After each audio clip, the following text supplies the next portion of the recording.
Hello, my name is Daniel de Jesus, and this is a video about my work and specifically the exhibition Fantasia Boçal. I originally came up with the idea of Fantasia Boçal a couple years ago. I was working at an organization called Taller Puertorriqueño, and there I was really consuming in a very rapid pace Puerto Rican culture. Fantasia Boçal, or a Boçal fantasy, is a play on words, meaning that Boçal was a name that was used for the Africans who spoke Spanish, who were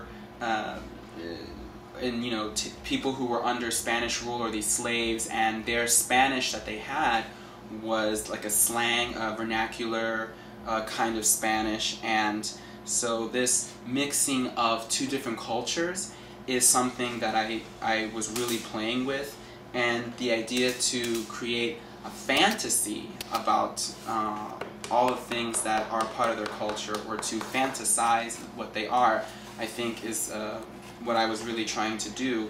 I felt that in studying the history of Puerto Rican art, that question was answered. The question about what is it to be a Puerto Rican and manifesting that in a visual context. And I felt that maybe if I could focus on a part of my roots that was specific and that was something that was really resourceful and interesting, then it would work. One painting I definitely would like to talk about is the one of San Martin de Porres. He is a saint figure that has always really intrigued me.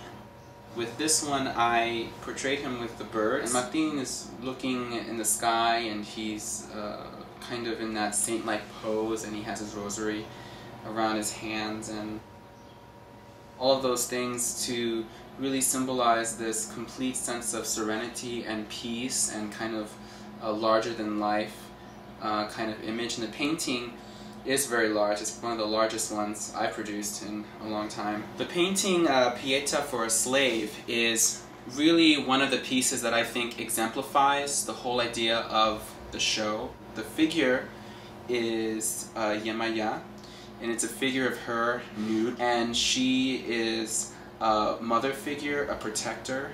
She's portrayed in this image where she's holding a slave who has tried to escape and has been shot, and he's bleeding too much, and he's gone to the water, and she's come to greet him to take him to the afterlife. Other painting that I really like a lot, I'm so happy with from the series, is of the Bomba dancer. Bomba is a kind of dance that was developed by the slaves, in which the drummers and singers, and then there's the dancers who challenge the drummers in this little duel where the dancer will create accents and movements with their arms, or the ladies especially with their skirts. I wanted to capture that movement, that quickness and the impression of what bomba dancing does when you're there, as best as I could. You know, the marks are really done in a very forceful and very dramatic way. They're not pictures that are carefully rendered, and that's all for the purpose of trying to capture an image or the impression of movement, of the linear lines, going really fast to show that they're turning, and the dresses of the bomba dancers especially accent what they do so beautifully. They look like wings almost. I thought what I could do with these images is to be honest and work with them from the perspective of a person who is engaging with these images, working with these images.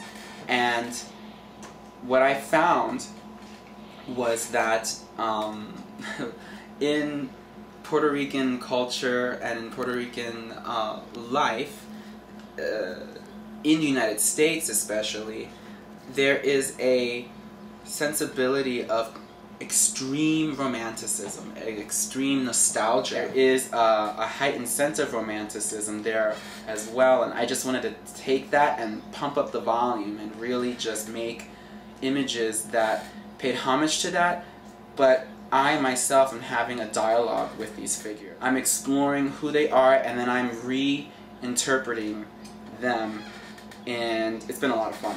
And it's been really a good way for me to, again, take a perspective that comes from me and isn't me trying to be an expert. You know, I'm not an expert. I'm responding to an experience. I think that what I'm doing is very much what these Africans did. They mixed their Catholicism, which was presented to them by the Spanish, and then their own deities, and they mixed it up, which we know the religion that came out of that is Santeria.